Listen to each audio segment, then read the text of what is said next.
1 year ago, I uploaded my first Rust building video to YouTube. I didn't have any objective other than having fun, and I never expected more than a handful of views. 1 year later, a bit more than 17,000 people have expressed their interest in my designs by subscribing to my channel. Thank you for that, guys. And whenever I go back to watch earlier videos, I realize how much building has changed during the year, and so I thought it was a good time to take you on a little time travel through Evil's 2018. In early 2018, the roof exploit was still alive and kicking, and my first base design was a cheap roof exploit starter base.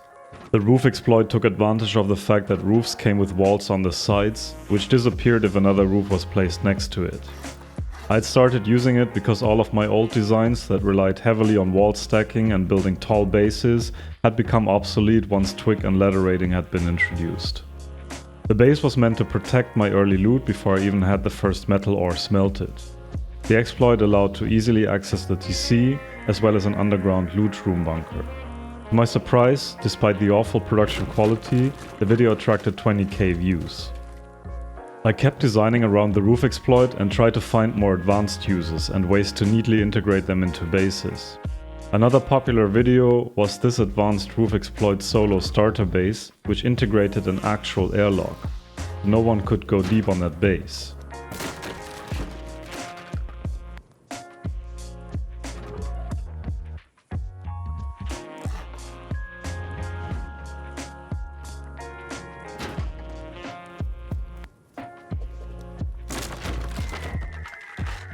However, the days of the roof exploit were numbered.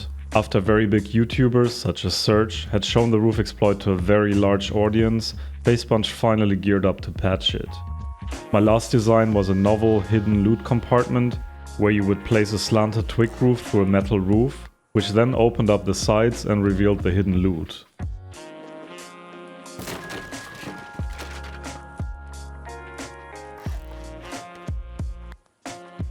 A few days after I put it online, FacePunch removed the sides of the roof, making all these designs obsolete.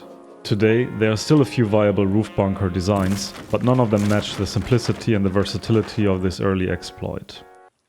With the roof exploit about to be patched, I set out to find new ways of hiding my loot. What helped me was that during my early days as YouTuber, I had already experimented with stability bases. To be exact, I had come up with a novel way of making automated stability trap bases. Before that, builders had either used manually triggered stability bases or hidden landmines underneath twig floors. In this new design, a landmine was placed onto twig which held up an upgraded floor tile.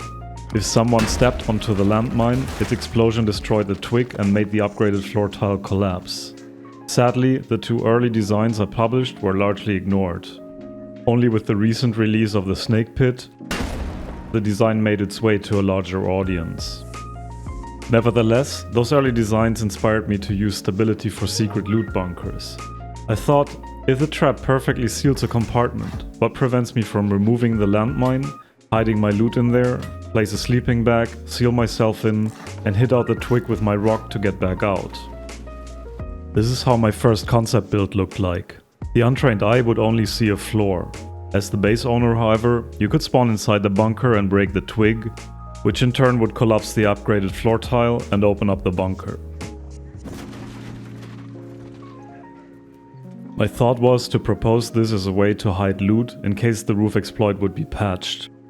Again, this video was hardly noticed. But then I found a way to use this technique to integrate a secret underground bunker into a normal 2x2.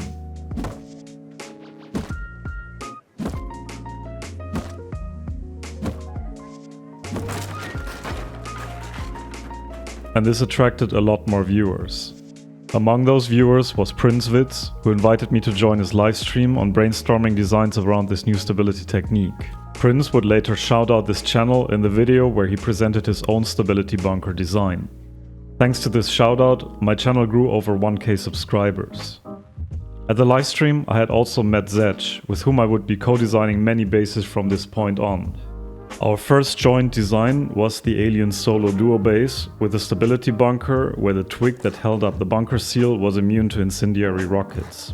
This was also the first video with music, something Zedge convinced me to do.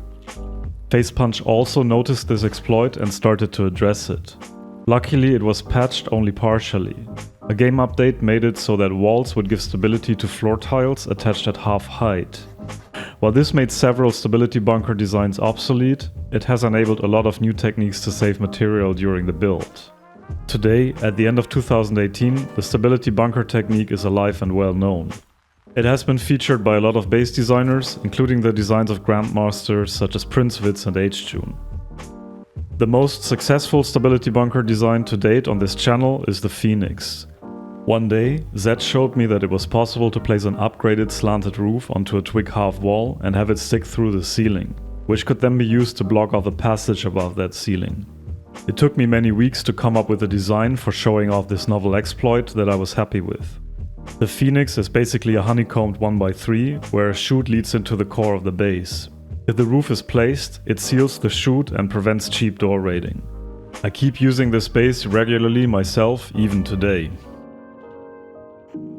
During the first few months, my channel had focused on builds around exploits exclusively. However, since Facepunch was fixing exploits quickly and making my designs obsolete, I was looking for a type of design that would last. Facepunch was heavily promoting the use of traps, so I started thinking about how to use traps to secure bases. The main issue seemed to be that traps could always easily be drained or shot out. However, Zedge one day had shown me an entrance design where a shotgun trap was hidden underneath the floor with the goal of preventing people from going deep. Since players would fall into the view of the traps, there was no easy way of draining them. I realized that this could be a new meta, forcing raiders to fall into traps that are otherwise not visible and not drainable. After having experimented with a few different design alternatives, I had come up with a loot room design that would form the basis of the Frustrators series. When door raiding, raiders would be forced to jump down a chute. However, since the loot room was rigged with traps, they would meet a violent end. The early designs used those low walls as they protected the boxes while still allowing the traps to fire, which accidentally turned those loot rooms into so-called unlootables. For those who are new, Twizited, the inventor, gave the name Unlootable Loot Room to a family of designs where boxes are code locked, and if they are destroyed, the stashes with their content fall out of range, that is, they cannot be looted unless the loot room is destroyed. Next, I needed a base to feature this new loot room design. My first attempt was a 2x2, where each square was a loot room with its own chute. However, since the design was susceptible to splash damage, I kept trying different footprints. And this is how the original Frustrator was born. It featured 3 of those new loot rooms, which are perfectly spaced out to negate splash damage. The Frustrator was going to be the most successful design from this channel and still is today. You can find no less than 5 different Frustrator designs on my channel.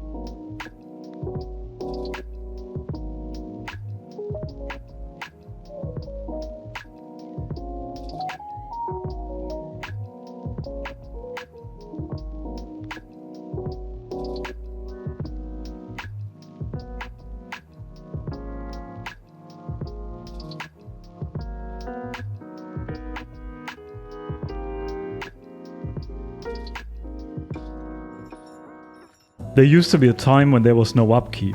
Resources were only needed to build the base, otherwise one could even wall in the TC into a random triangle and forget about it. Nowadays, the bigger you build, the more you must farm simply for the base not to decay. In an analysis I did on the relationship between the number of walls to loot and the upkeep, I found that the upkeep roughly doubles with every added layer of protection. Since the introduction of upkeep, the recommendation of experienced builders to make several smaller bases instead of one large base had more weight than ever. Inspired by a build of Wandering Wizard called Scattered Rocks, I was looking for a base design that would come in the form of a tower surrounded by several small bases. But I needed a suitable design for the small bases. And this is how the Minifort came to be. It is basically a 2x1 with a chute leading to an upstairs shooting floor. When I published the design, I was ready to be ridiculed for it. Today, it's amongst my most watched videos and I find the base on servers all the time. Thus, I had a design for the small bases of my own version of the Scattered Rocks. However, for a long time I did not know how to combine these with a tower build. Then, one day, I realized that stairs do not transmit building privilege if there is no floor behind them. And this is how Trinity was born, my first multi-TC base. It's a tower surrounded by 3 miniforts. The most innovative bit about this design is that the tower does not have its own TC. It can be sustained from any of the 3 outer bases. And from the outside, it's not visible which one of the 3 miniforts sustains the tower. However, I was not the only one working on multi-TC bases. A few days earlier, Vice had published his multi-TC clan base, which basically combined 6 independent pieces into a huge clan base. With the success of the original Frustrator, clans had been asking for a bigger version of it, so I made the Grand Frustrator. A base with trapped loot chutes, based on the common hexagon clan footprint. With an upkeep of 17k metal frags per day, however, the base required constant attention. But then, I was contacted by Fred, who told me that he had found a way to turn the Grand Frustrator's footprint into a multi-TC version. And this is how the multi-TC Grand Frustrator was born. The core would remain as it is, whereas the honeycomb would be split into 6 parts, each fed by an external TC. Since apart from introducing a few tiny cracks, the footprint remained basically unchanged, it was possible to simply use the interior design of the Grand Frustrator. And thus, a viable, fully thought out multi-TC clan base was born.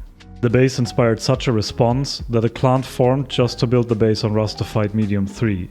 Thanks a lot for everybody who contributed to achieve this, it was certainly not an easy task. The weeks after the release of the video, the Dankbank build servers were full of wall-stacked clan bases. It was such a blast to see the amazing footprints that the building community came up with. And before I leave you, I just wanted to give you a big shout out to all the brilliant Rust builders out there. What you guys see on YouTube is just the surface. I'm really amazed by all the clever designs that people have shown me on Dankbank or via my Discord. I hope I've always correctly credited you, whether you're a fellow YouTuber or not. And finally, a big thanks to all of you who accompanied me through 2018.